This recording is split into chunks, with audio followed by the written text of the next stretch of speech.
Your personality is not a fixed trait you're born with, written in stone and unchangeable. It is something you shape every single day, often in ways so subtle you barely notice. With each choice, each habit, each small action, you are either reinforcing confidence and strength, or you are quietly undermining yourself. This means your personality is a living, breathing thing. One that responds to what you feed it, one that evolves with your daily rituals and repeated behaviors. If you want to become more confident, more respected, more magnetic, you don't need to wait for some dramatic transformation. You need to understand that the person you are tomorrow is being built today in the simplest things you do. The way you walk into a room says something about you long before your mouth opens. The way you treat yourself in private sets the tone for how others treat you in public. The conversations you have in your own head, whether supportive or destructive, shape your sense of identity more than the conversations you have with others. Confidence is not some mysterious gift reserved for a chosen few. It's the natural result of aligning your daily habits with the kind of person you want to be. When you live that alignment consistently, self-respect grows. And when self-respect grows, confidence follows like a shadow. Before we dive into these transformative habits, if this content resonates with you and you want to build unshakable confidence through ancient wisdom, make sure to subscribe to Stoic Forge and hit that notification bell. We release powerful content like this every week to help you forge a stronger, more resilient version of yourself. Many people think confidence comes from achievements, landing the job, buying the car, gaining the recognition. But lasting confidence doesn't come from outcomes. It comes from identity. It comes from the quiet knowledge that you are living with integrity, that you are training your mind and body to be strong, that you are treating yourself like someone worthy of care. Achievements can be taken away. Applause fades. But the kind of confidence that lasts is built into your character through daily practice. Think about someone you admire, not just for their success, but for their presence. They walk into a space and people notice. Not because they're loud, not because they're trying to prove something, but because they radiate calm authority. That kind of presence is not built overnight. It's built in the mornings. They start with intention, in the way they carry their body with dignity, in the way they listen more than they speak, in the way they refuse to let negative self-talk dominate their inner world. What you're seeing is not luck. It's the compounding effect of habits practiced consistently until they become second nature. And here's the empowering truth. You can build the same thing. You don't need perfection. You don't need to become someone you're not. You only need awareness and commitment. You need to notice the small things, how you breathe before you speak, how you hold yourself when you feel nervous, how you care for your body, how you respond to challenges, and then practice upgrading those things one by one. Every small change creates ripples. Over time, those ripples reshape your entire personality. In this episode, we're going to uncover 12 daily habits that have the power to reshape the way you see yourself and the way others experience you. None of them require extraordinary talent or impossible effort. They are simple, practical, accessible, but their impact is profound. If you apply them consistently, they will make you calmer, stronger, more confident, and more respected. You will notice yourself standing taller, speaking with more clarity, connecting with others on a deeper level, and most importantly, trusting yourself in ways you may not have before. So the question becomes, who do you want to be 1 year from now? Because that version of you is already waiting, but you have to build them habit by habit, day by day. Confidence is not a mystery. It is the natural outcome of living intentionally, and today you will learn the practices that will guide you there. First, Observe your body language. Long before you speak, your body is already telling the world a story. The way you stand, the way you move, the way you hold your head, these silent signals shape how others perceive you, and just as importantly, how you perceive yourself.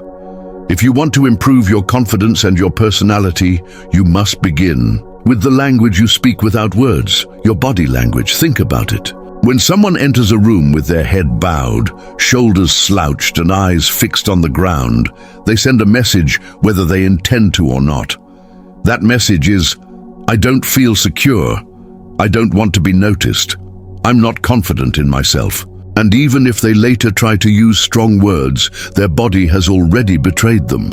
On the other hand, when someone walks in with their head held high, their back straight, their shoulders relaxed but strong, and their eyes steady, they radiate presence before they say a single word.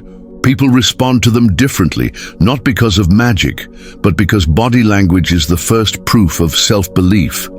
But here's the deeper truth. Body language is not just about how others see you. It's about how you program your own mind. When you practice confident body language, you are sending signals back into your brain. I am strong, I am grounded, I am capable. Your physiology shapes your psychology. This is why athletes adopt powerful stances before competition, why leaders train themselves to stand tall, why even in moments of doubt, projecting confidence through posture begins to generate it internally. Think of your body as both a mirror and a sculptor. It reflects your inner state, but it also shapes it. If you constantly move through life in a small, closed posture, your mind adapts to that story and begins to believe you are small. If you open yourself up, chin slightly lifted, chest expanded, feet firmly planted, your mind begins to believe you are capable of expansion in other areas too. This isn't pretending, it's reminding. You're reminding yourself through physical signals that you deserve to take up space in the world. The Stoics understood presence. Marcus Aurelius wrote about carrying yourself with dignity regardless of circumstance. He knew that posture was not vanity. It was an expression of inner discipline. And modern science confirms this. Research on posture and psychology shows that the way we hold ourselves affects hormone levels, energy, and even decision-making. When you physically embody strength, you begin to think and act more strongly. So, how can you apply this daily? Start with awareness. Notice how you're sitting right now. Are your shoulders hunched? Is your back curved? Are you shrinking into the chair? Adjust. Straighten your spine. Let your shoulders roll back. Lift your chin gently. Breathe deeply. Feel the difference. This is not arrogance. This is self-respect expressed through posture. Practice it whenever you catch yourself collapsing physically. Over time, it will become your natural way of carrying yourself. Second, use gestures intentionally. Nod when you listen. Keep your hands relaxed instead of fidgeting. Avoid crossing your arms as a shield unless it's intentional because it can send signals of defensiveness. Small, open gestures make you approachable and trustworthy, while frantic or closed ones make you seem uncertain. Again, this isn't about performance. It's about alignment. You want your body to align with the confidence you are cultivating inside. Third, train your eye contact, not in an exaggerated, unblinking way, but in a calm, steady way that says, I am here. I see you, and I am not afraid to be seen. Eye contact builds presence. Avoiding it feeds self-doubt because it reinforces the idea that you don't deserve attention. Each time you hold eye contact, even briefly, you reinforce the opposite. I belong here. The beauty of body language is that change is immediate. You don't need years of practice to feel its effects. The moment you adjust your posture, breathe deeply, and carry yourself with dignity, you feel a shift. Your mood steadies, your voice strengthens, your thoughts align, and others notice it instantly. That's why this habit is so powerful. It's both inward transformation and outward expression. In one, here's the mindset shift. Don't treat body language as performance for others. Treat it as training for yourself. Each time you stand tall, you are teaching your mind a lesson. I respect myself enough to carry myself with strength. Each time you look up instead of down, you silence the voice of doubt that tells you to hide.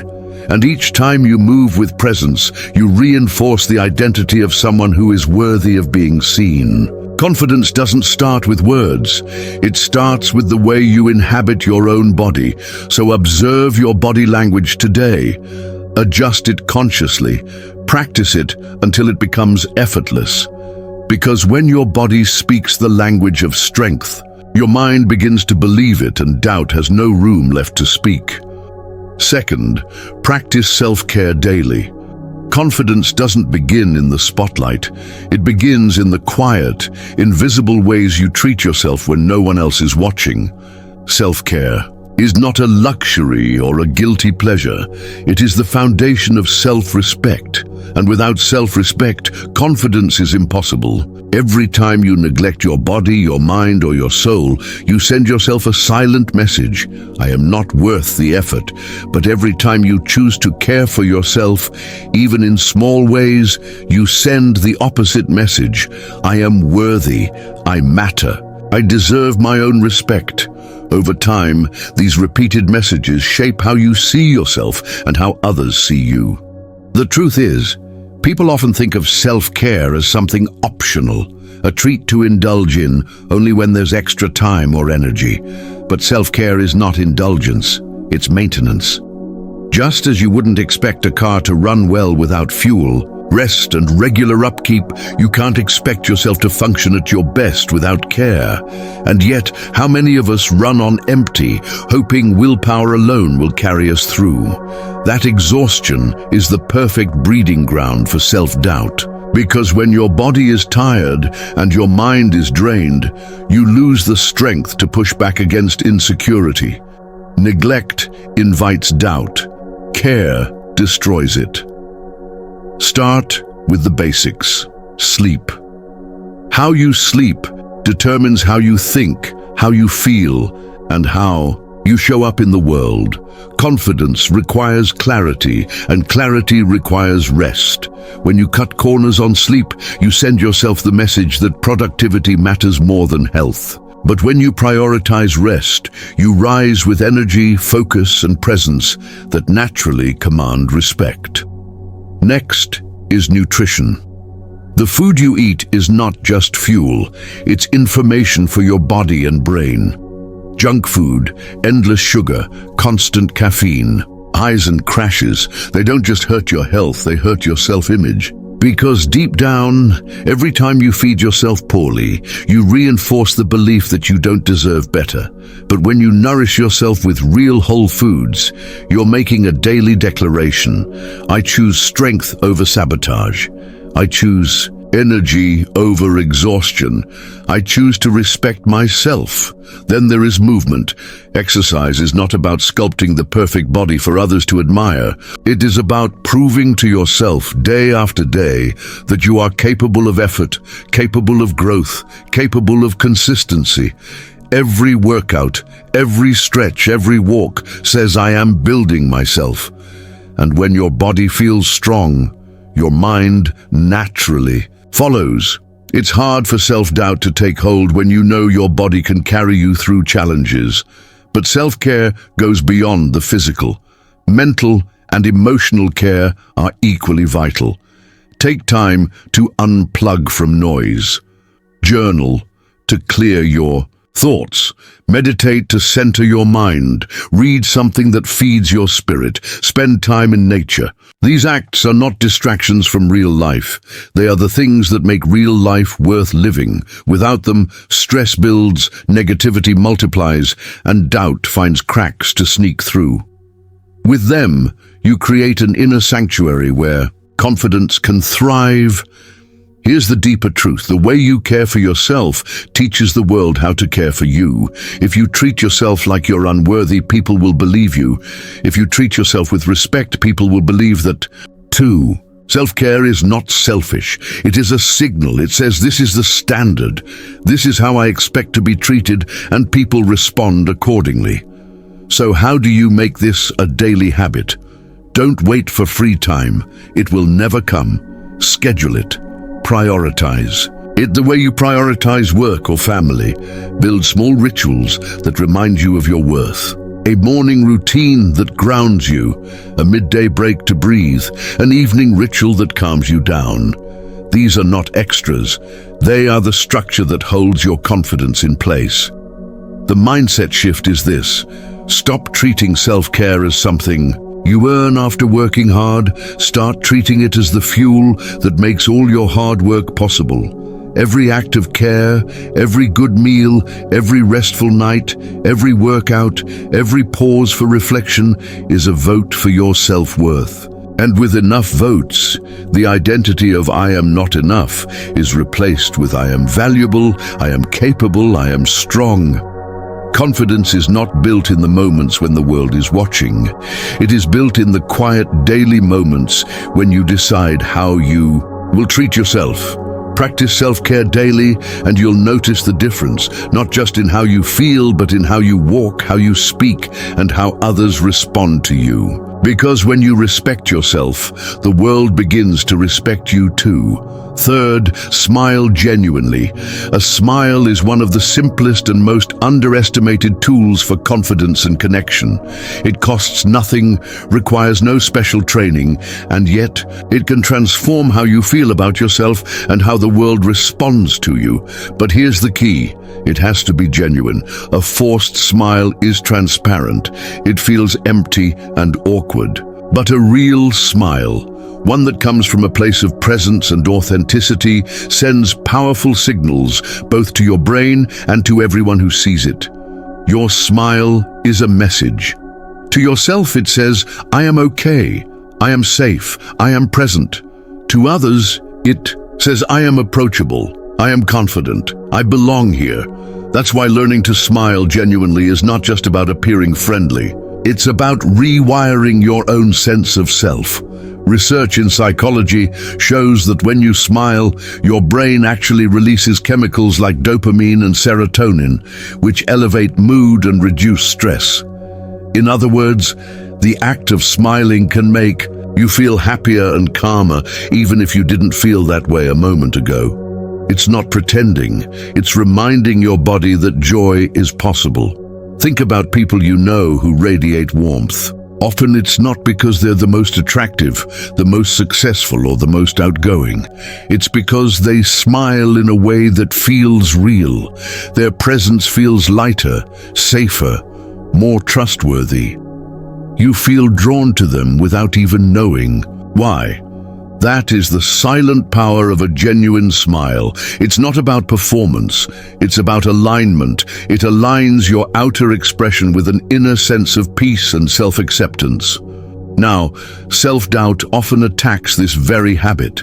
When you're caught in insecurity, smiling feels unnatural. You're too busy worrying about how you look, what others think, whether you're being judged. In that state, your face tightens, your body closes, and you project discomfort.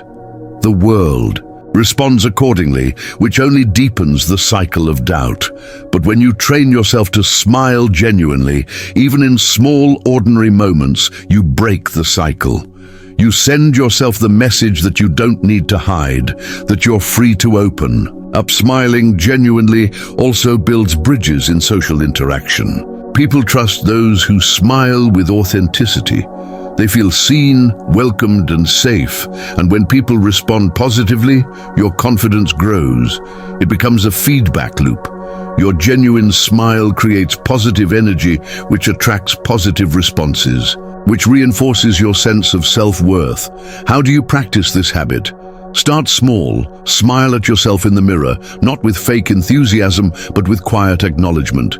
It may feel odd at first, but it teaches you to soften the harsh inner dialogue and replace it with warmth. Then extend it outward. Smile at a stranger, at a colleague, at someone you love. Don't overthink it. Let it be natural, even brief. Over time, these small moments accumulate, reshaping how you experience daily life. But remember, genuineness is everything. A smile without authenticity can backfire. It can feel like a mask, another way of hiding. That's why genuine smiling requires presence. It's not about pretending to be happy all the time. It's about choosing to acknowledge moments of connection, of gratitude, of simple aliveness.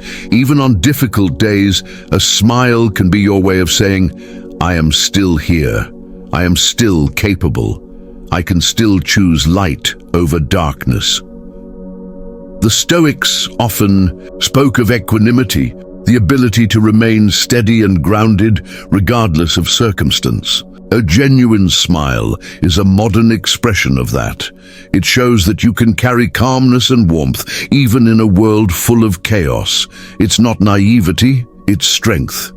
Because to smile, especially when life is heavy, is to declare that difficulty will not define you. So here's the mindset shift. Stop thinking of your smile as decoration. Start seeing it as a declaration. Each genuine smile is proof that you own your presence, that you belong, that you choose openness over fear. And each time you do it, you not only project confidence, you create it. Confidence doesn't always require grand gestures. Sometimes it's as simple as looking up, softening your face, and letting a true smile remind you and everyone around you that you are alive, you are worthy, and you are enough. Fourth, listen more than you speak. Confidence is often misunderstood as the ability to dominate conversations, to fill silence with words, to make your presence known by how much you say. But real confidence is quieter. It doesn't need to constantly prove itself. It shows up in presence, in attention, in the ability to listen deeply. The people who carry the most authority in a room are often the ones who speak the least and listen the most. Why? Because listening signals strength. It shows you're not desperate to be heard, that you're secure enough to let others take space, and that you value understanding more than showing off. When you truly listen, you send two messages simultaneously. To the other person, you matter. And to yourself, I am confident enough not to compete for attention. That combination builds trust, respect, and influence in ways endless talking never could. People remember how you make them feel far more than they remember your words. And nothing makes someone feel more respected, more valued than being listened to with full attention. Think about the last time someone listened to you deeply. They weren't scrolling on their phone. They weren't planning what to say next. Their eyes were steady, their body present, their silence encouraging. Didn't it make you feel seen, understood, almost lighter? That is the power of listening. Now, flip the perspective. When you give that gift to others, you become magnetic. You create connections that are genuine and lasting. That magnetism is confidence expressed through humility. Self-doubt often drives people to talk too much. When you're insecure, you feel the need to prove yourself with words, to explain, to justify, to fill silence so no one thinks less of you. But paradoxically, the more you talk from insecurity, the less confident you appear.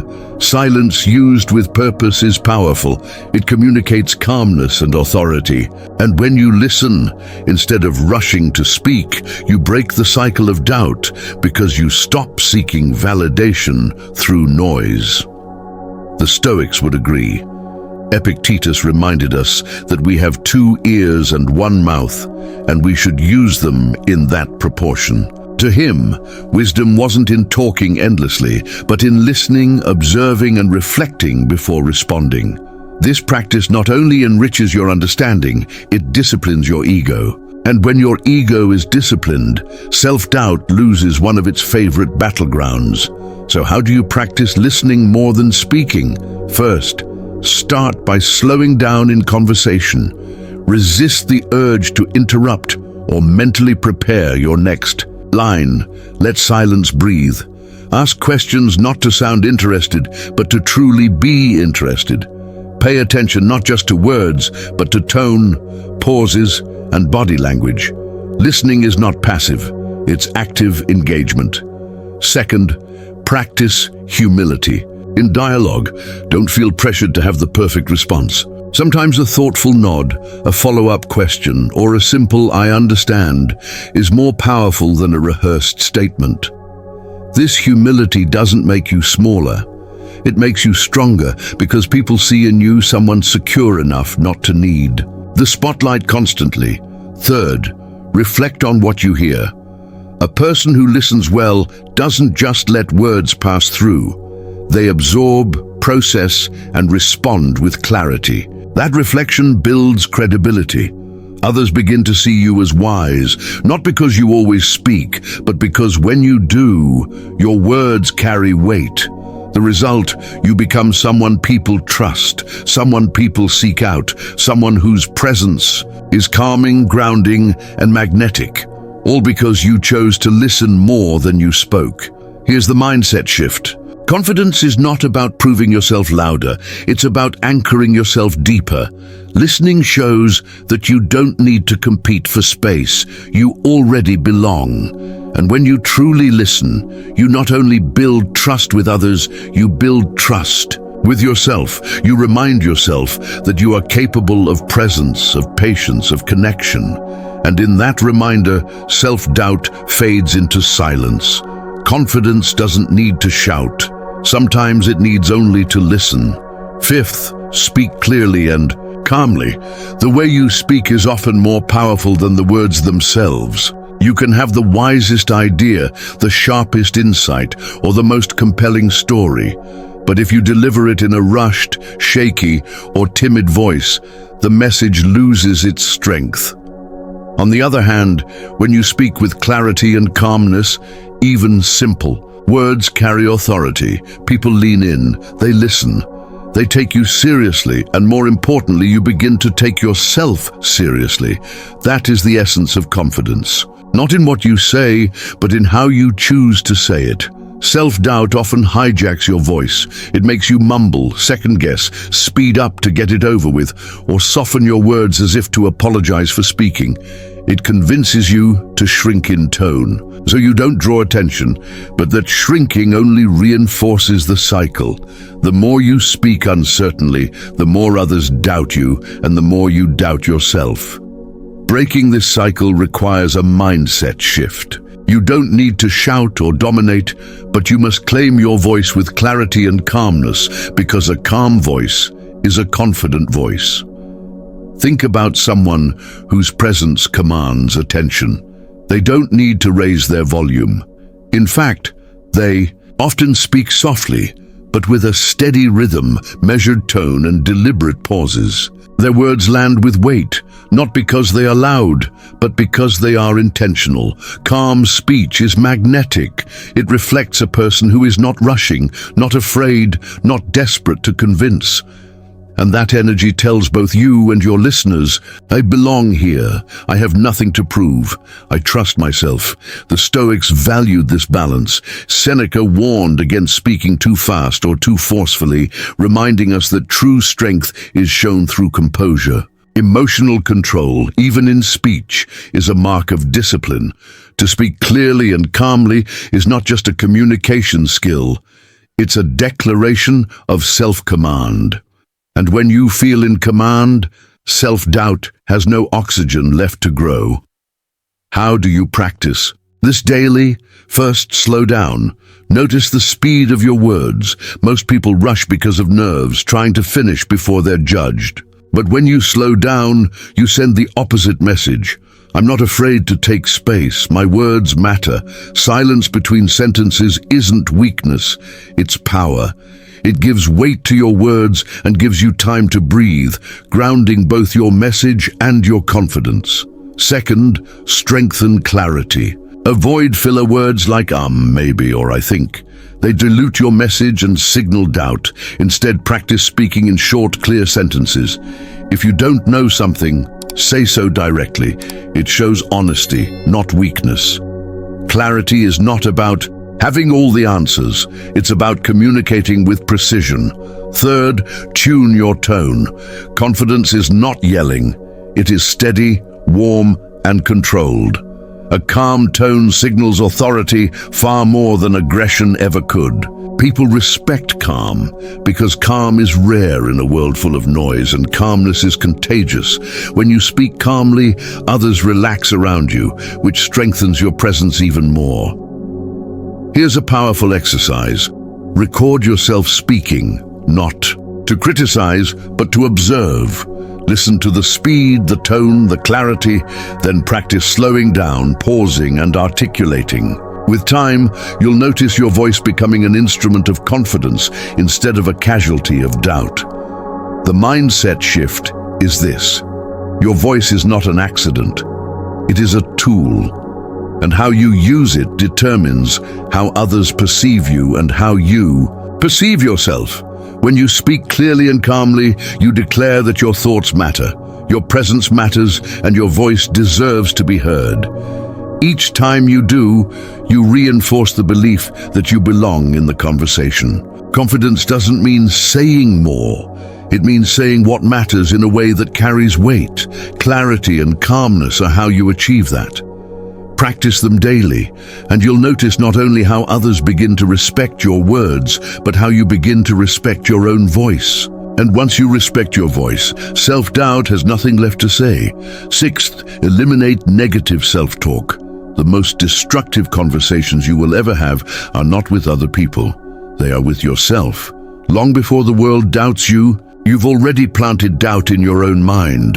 The inner critic speaks in whispers. You're not good enough. You'll fail again. Why even try?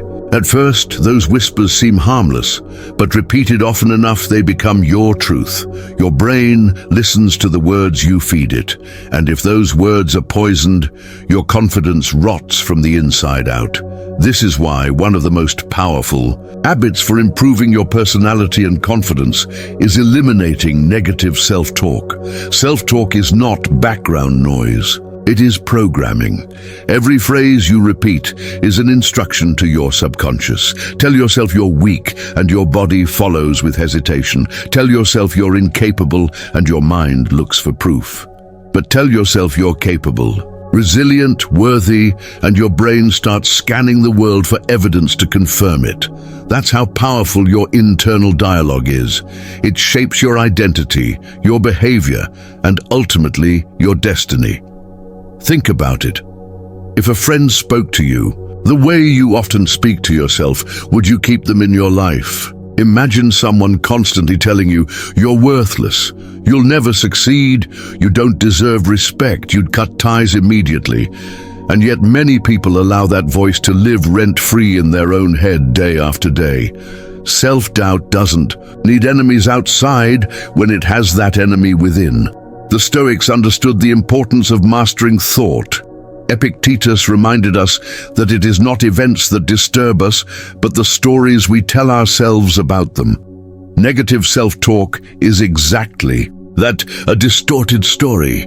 The event might be neutral, you made a mistake, you faced rejection, but the story becomes catastrophic. I'm a failure, I'm hopeless. Changing the story changes the outcome. So how do you begin eliminating this destructive habit? Step 1 is awareness. Most people don't even realize how cruel they are to themselves. Pay attention to your inner dialogue. Catch the moments you say, I can't, I'm stupid, or I'll never. Awareness shines a light on the hidden scripts that feed your doubt. Step 2 is challenge. Don't let negative thoughts pass unexamined. Ask yourself, is this true? Is there evidence? Or is this just fear speaking? More often than not, you'll realize the voice of doubt has no real proof. It's running on assumptions, not facts. By challenging it, you weaken it. Step 3 is replacement. Simply resisting negative self-talk is not enough. You must replace it with empowering language. If your mind says, I can't handle this, replace it with, I may not know everything yet, but I can learn.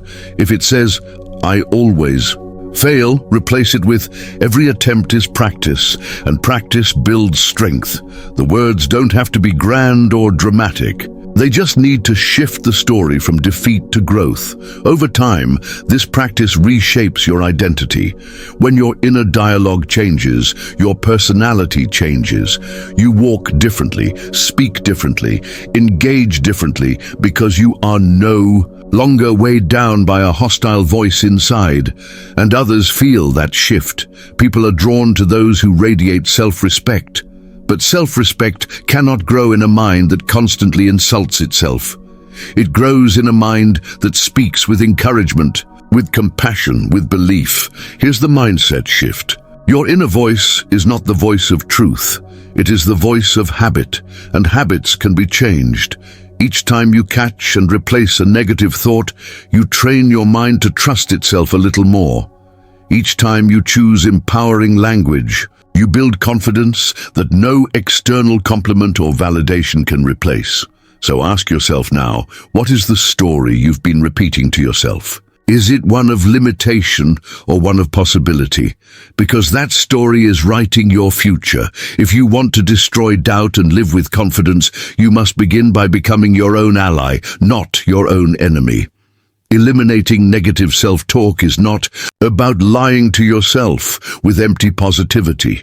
It's about speaking truth, the truth that you are capable of growth, that mistakes are part of learning, that setbacks are not identities. Replace the inner critic with the inner coach, and you'll find that self-doubt no longer has a voice in your mind. Instead, you'll hear a new voice, calm and steady.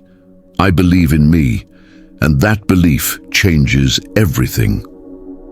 Seventh, set small, achievable goals. One of the most common sources of self-doubt is the weight of unrealistic expectations. We look at the mountain of everything we want to achieve: career success, personal transformation, financial stability, stronger relationships, and we become overwhelmed. The sheer size of the vision paralyzes us. We hesitate, we procrastinate, and in that hesitation, self-doubt grows louder. You'll never get there. It's too much. You're not capable of such big change. But here's the truth. Confidence is not built in giant leaps. It's built in small, steady steps. It's built every time you set a goal that is within your reach and then follow through. Every small win becomes proof that you can trust yourself. And over time, these small wins stack into something massive. This is why learning to set small, achievable goals is one of the most powerful daily habits for improving your personality and confidence. Think about how a child learns. They don't start by running. They start by crawling, by standing, by wobbling a few steps. Each tiny achievement is celebrated, and those celebrations build momentum. Adults are no different. The tragedy is that many of us stop celebrating small progress. We dismiss it as insignificant, always waiting for the big life-changing victory before we allow ourselves to feel proud. But the big victories never arrive without the small ones. Confidence is not the result of one giant win. It's the accumulation of hundreds of small ones. The Stoics would agree. They spoke often of focusing on what is within your power. You cannot control the grand outcomes of life, but you can control the small daily actions that move you forward. Seneca wrote, "It is not the man who has too little, but the man who craves more that is poor." In the same way, it is not the person who takes small steps who lacks confidence, but the person who refuses to take any steps because they're obsessed with giant leaps. So, how do you practice this habit? Start by breaking down your goals into pieces so small they almost feel trivial. If you want to become fit, don't start with an hour at the gym every day. Start with 10 minutes of movement. If you want to write a book, don't aim for 100 pages in a week. Aim for a single paragraph each day. If you want to improve your confidence socially, don't push yourself to give a speech immediately. Start by saying hello to one new person. These small steps are not weakness, they are strategy. Because each time you follow through, you're proving to yourself, I keep my promises. I move forward. I can trust me. The beauty of small, achievable goals is that they generate momentum. One completed task creates energy for the next. You begin to build an identity around action instead of hesitation. And identity is everything. When you see yourself as someone who sets goals and achieves them, no matter how small, doubt loses its grip. You are no longer defined by what you fear, but by what you do. Another benefit of small goals is that they create room for consistency. Anyone can start big with a burst of enthusiasm, but true confidence comes from consistency. When you commit to small goals, you make consistency possible.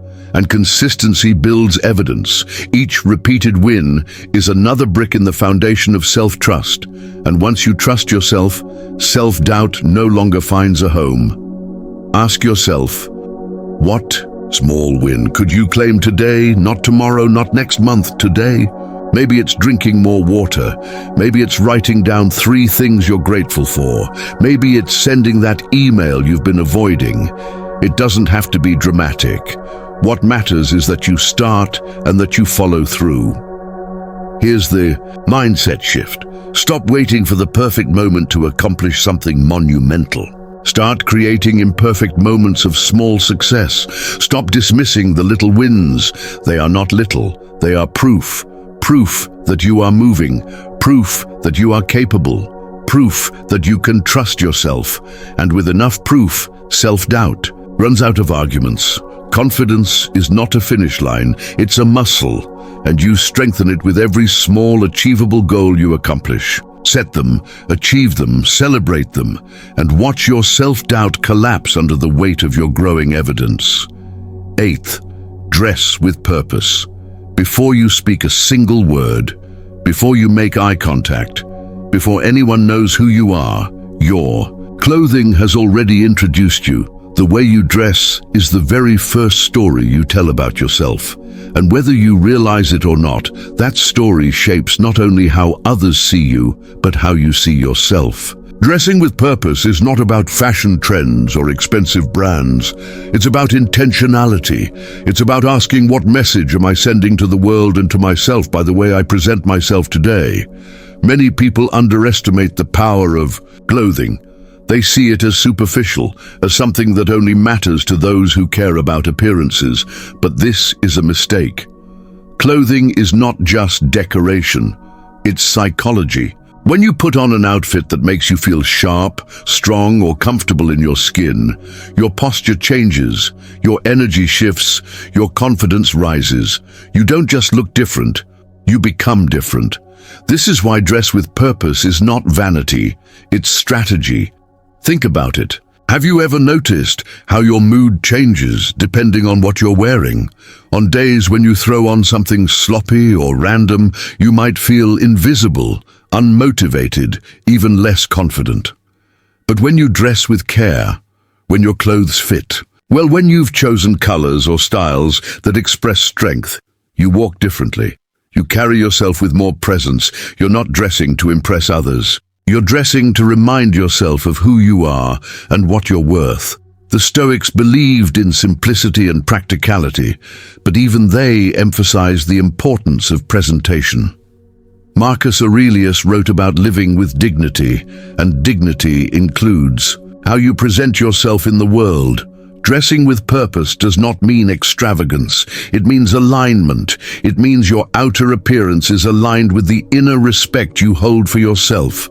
And here's the deeper truth. The way you dress sets the standard for how others treat you. Whether it's fair or not, people make judgments in seconds. If you dress carelessly, the world assumes you don't value yourself. If you dress intentionally, the world assumes you are intentional in other areas too. And while you cannot control all perceptions, you can control the signals you send. Why? Not make those signals work for you instead of against you. But let's be clear, dressing with purpose doesn't mean trying to impress everyone. It means asking, what outfit will make me feel the most confident, grounded, and authentic in this moment? Some days, that may be a sharp suit or dress. Other days, it may be a simple, comfortable outfit that lets you move freely. The key is intention. Did you choose it deliberately, or did you throw it on without thought? Purpose is what transforms clothing into a tool of confidence. How do you build this habit daily? Start by cleaning your wardrobe of clothes that make you feel small, sloppy, or disconnected from your best self. Surround yourself with pieces that fit, that flatter, that feel good to wear. You don't need abundance. You need alignment. Then each morning, choose your clothes consciously. Don't ask what's easiest. Ask, what energy do I want to carry today? This small act of intention at the beginning of the day can transform how you show up in every interaction. And here's the magic.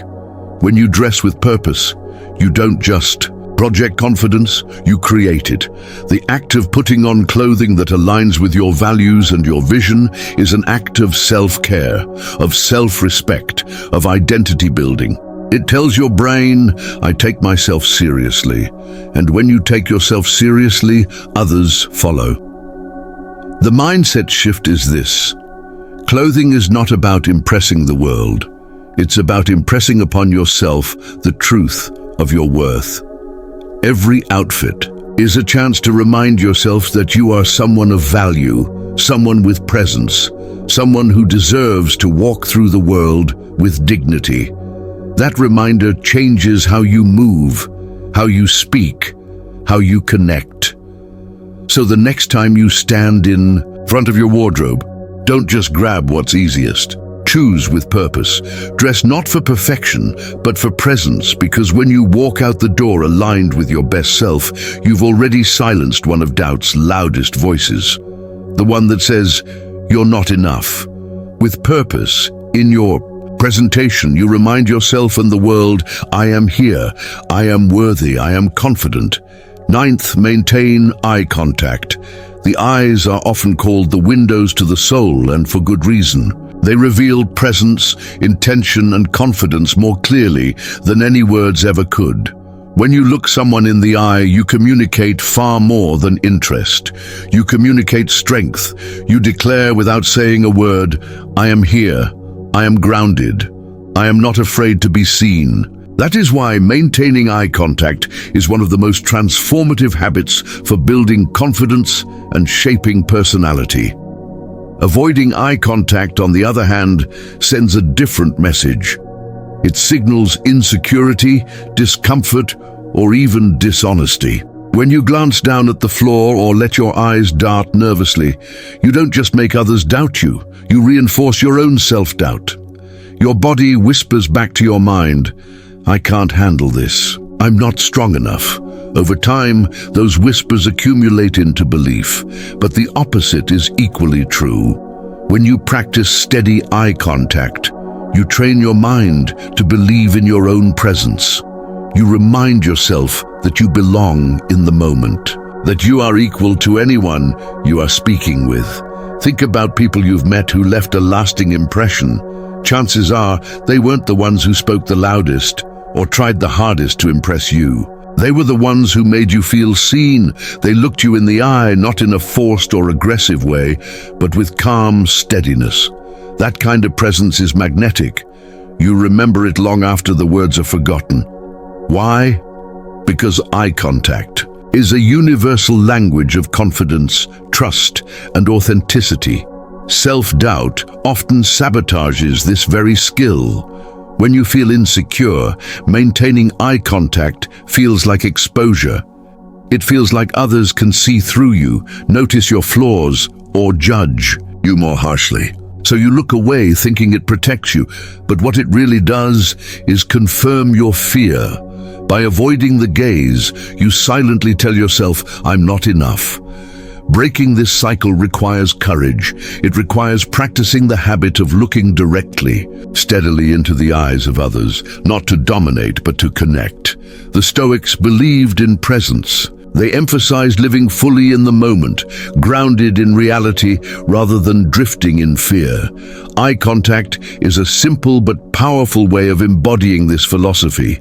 It anchors you in the present. It forces you to stop hiding in your thoughts and to meet life as it is directly, openly, courageously. So how do you practice this daily? Start small in conversations. Make a conscious effort to hold eye contact for a few seconds longer than feels comfortable. Notice the discomfort, but stay with it. With time, that discomfort fades and steadiness takes its place. Balance is key. Too little eye contact signals insecurity, but too much can feel confrontational. Aim for presence.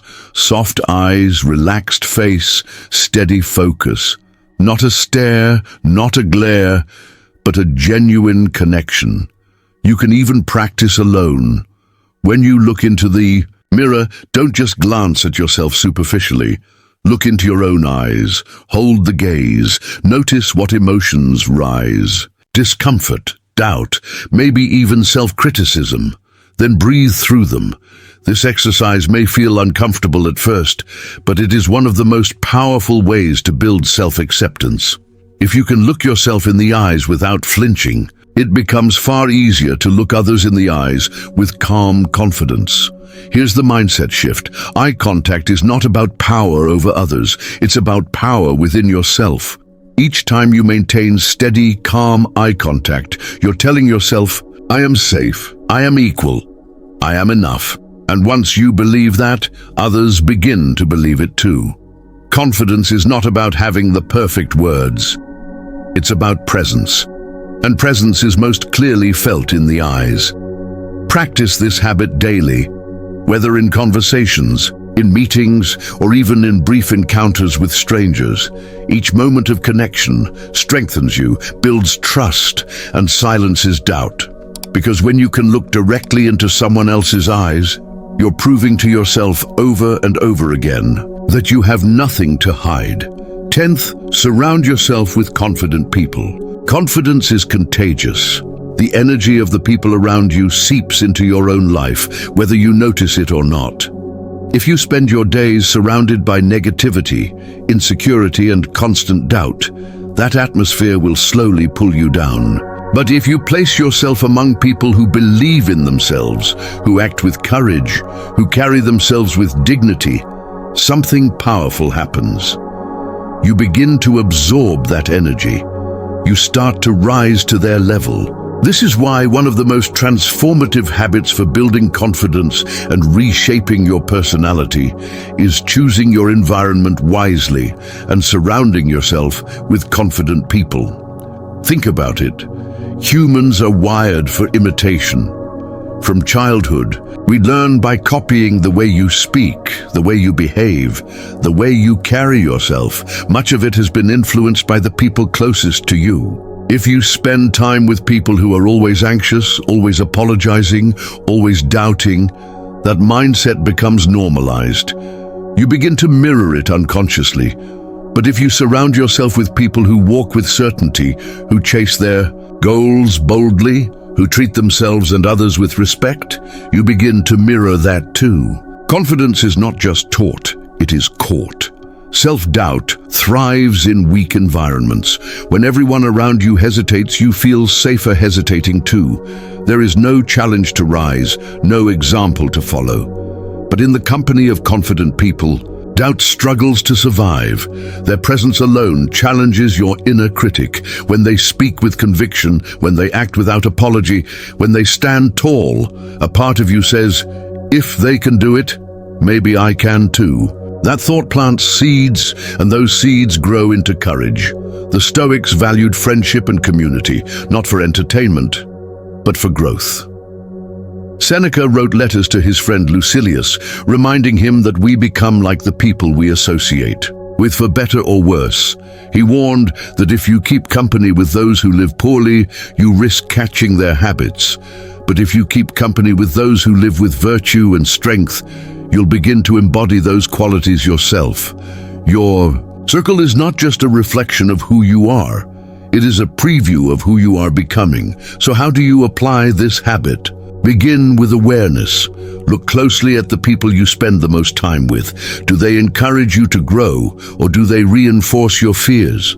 Do they lift you higher, or do they drag you into doubt and negativity? This isn't about judgment. It's about clarity. Once you see the pattern, you can begin making intentional choices about who gets your time and energy. Next, seek out environments where confidence is the norm. Join groups, communities, or circles where people are working on themselves, where ambition and self-respect are alive. These don't have to be elite or exclusive.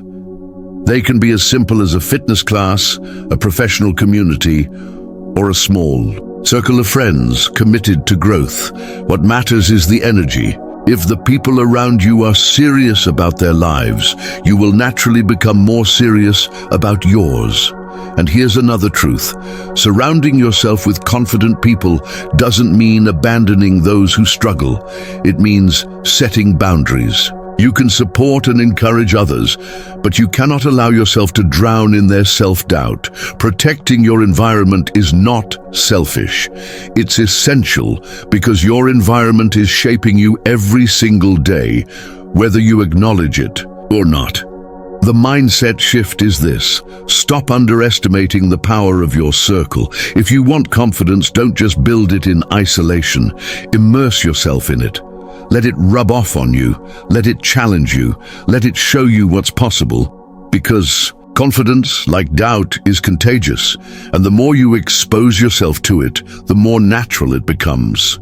So ask yourself, who do I spend most of my time with? Are they reflections of the person I want to be? If the answer is no, then it's time to shift your circle, not out of arrogance, but out of respect for yourself, for your growth, for your future. Surround yourself with confident people, and soon enough you'll notice that their belief in themselves has sparked something inside you, and that spark will grow until your self-doubt has no space left to live. 11th, learn to say no without guilt. One of the most subtle ways self-doubt controls your life is through your inability to say no. Every time you agree to something you don't want, every time you stretch yourself thin to avoid disappointing others, every time you silence your own needs just to keep the peace, you reinforce the belief that your desires don't matter. Over time, this constant self-betrayal erodes your confidence and reshapes your personality into one of compliance instead of authenticity. Learning to say no without guilt is not just about boundaries, it's about self-respect, and self-respect is the soil in which confidence grows. Think about the hidden cost of every yes you didn't mean. You say yes to a project you don't have time for, and your own goals fall behind. You say yes to an invitation you don't want, and your energy is drained. You say yes to someone else's demands, and your own priorities are buried. Each false yes tells your subconscious, what I need isn't important. Other people's approval is more valuable than my own peace. And with enough repetition, you begin to believe it. That belief feeds self-doubt because deep down you know you've abandoned yourself. The truth is, saying no is not selfish. It's honest. It's an act of alignment. When you say no to something that doesn't serve you, you are simultaneously saying yes to your values, your priorities, your growth. Every boundary you enforce is a declaration. I matter. My time matters. My energy matters. That declaration builds identity. And identity builds confidence, but the problem is guilt. Self-doubt manipulates you into believing that saying no makes you rude, ungrateful, or uncaring. It convinces you that others will reject you if you don't comply, and so you give in, not out of love or generosity, but out of fear. That fear keeps you trapped in a cycle of overcommitment and resentment. Breaking free requires shifting the story. Instead of seeing no as rejection, see it as protection. Protection of your time, your focus, your well-being. The Stoics understood boundaries well. They taught that your life is yours to govern, and wasting it on the wrong things is a kind of tragedy. Epictetus reminded his students that if you wish to improve, you must be willing to be laughed at, misunderstood, even disliked. Saying no often carries those risks. But the alternative, living a life shaped by everyone else's demands, is far worse. So how do you practice saying no without guilt? Start by slowing down your responses. When someone asks for your time or energy, resist the urge to agree instantly. Pause. Ask yourself, do I want this? Does this align with my values? Does this help me grow? If the answer is no, then give the honest answer kindly but firmly. You don't need to justify, explain, or apologize excessively. A simple, I can't commit to this right now, or that doesn't work for me is enough. Next, practice small no's. Decline minor requests politely but clearly, until you become comfortable with the act itself. Confidence grows with repetition. Each time you protect your boundaries, you prove to yourself that you're capable of choosing your own path, and each proof weakens the guilt. Finally, remember this. People who respect you will respect your no. Those who only value you for your compliance were never truly valuing you at all. Confidence is not about being liked by everyone. It's about being respected by yourself first. And that respect begins with your ability to refuse what doesn't serve you.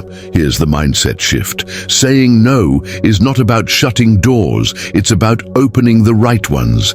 Every no clears space for the yes that truly matters. Every no silences the doubt that says you must please everyone to be worthy.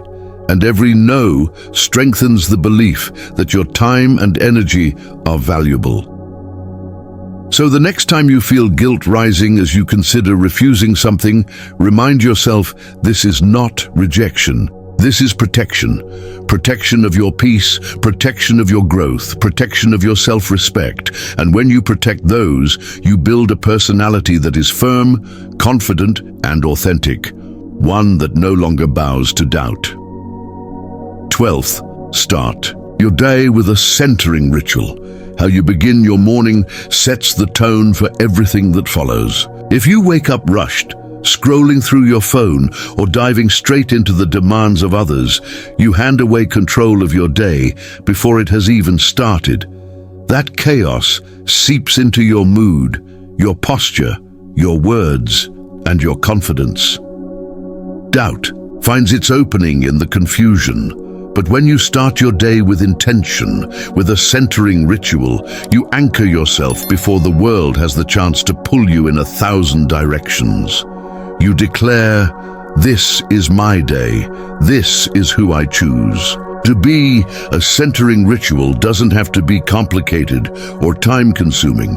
It's not about perfection, it's about presence. It could be as simple as 10 minutes of meditation, writing a few lines in a journal, reading something inspiring, stretching your body, or repeating affirmations that ground you in strength.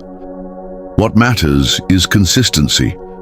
When you begin each day, by reconnecting with yourself, you train your mind to operate from calmness, clarity, and self-respect. And those qualities form the foundation of true confidence. Think about mornings where you rushed out of bed, skipped breakfast, scrolled through social media, and ran headfirst into obligations. How did you feel? Scattered, distracted, reactive. Now think of mornings where you slowed down, breathed, stretched, reflected, or even just sipped your coffee in silence. How did you feel then? Steadier, stronger, more centered. The external world was the same in both cases, but you were different. That difference is what a morning ritual creates.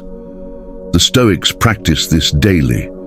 Marcus Aurelius began his mornings reminding himself of the challenges he would face. Selfishness, rudeness, ingratitude, and he prepared his mind not to be surprised or thrown off. It was his way of grounding himself in purpose before stepping into the chaos of the empire.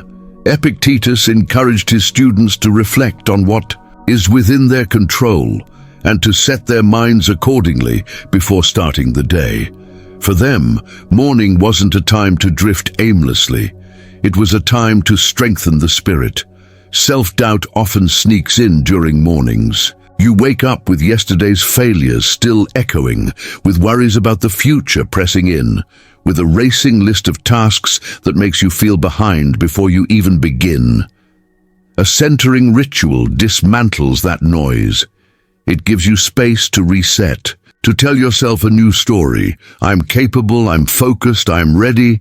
Instead of being thrown into the day by force, you step into it by choice. That choice creates confidence. So how do you build this habit?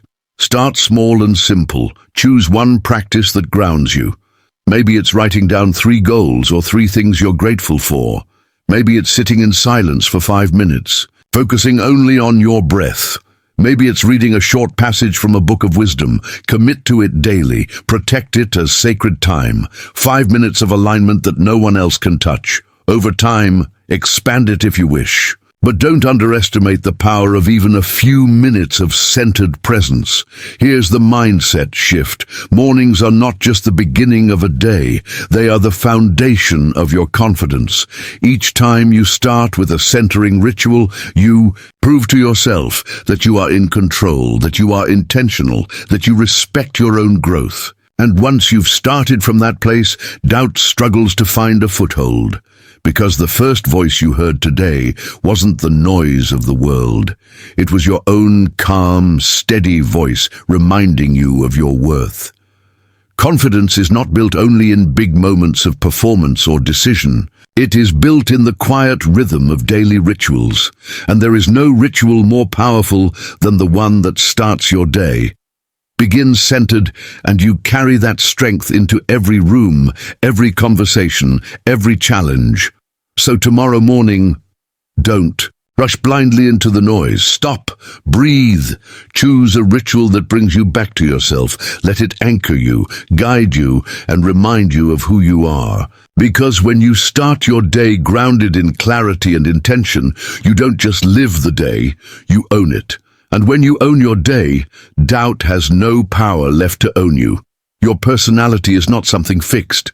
It is not a prison you're stuck. Inside, it is a work of art, shaped, molded, and refined by the habits you choose each day. And your confidence, it's not something you wait to magically appear. It is something you build brick by brick through the way you carry yourself, the way you speak, the way you treat yourself, the way you choose to live. These 12 daily habits are not complicated. They don't require genius or perfection. They require only awareness and consistency. Stand taller and observe your body language. Care for yourself as though you're worthy because you are. Smile genuinely. Listen more. Speak with clarity. Eliminate the poison of negative self-talk. Set goals you can achieve today. Dress with intention. Maintain eye contact and surround yourself with those who lift you higher. Protect yourself with the word no when needed. And begin every morning with a ritual that centers your soul. When you live these practices, even in small steps, something remarkable happens. You begin to see yourself differently. You begin to trust yourself. And once you trust yourself, the world begins to trust you too. That's when your personality becomes magnetic. That's when your confidence becomes unshakable. So, here's my challenge to you. Don't let this be just another video you watched and moved on from. Pick one habit, just one, and start today. Let it be your anchor. Tomorrow add another.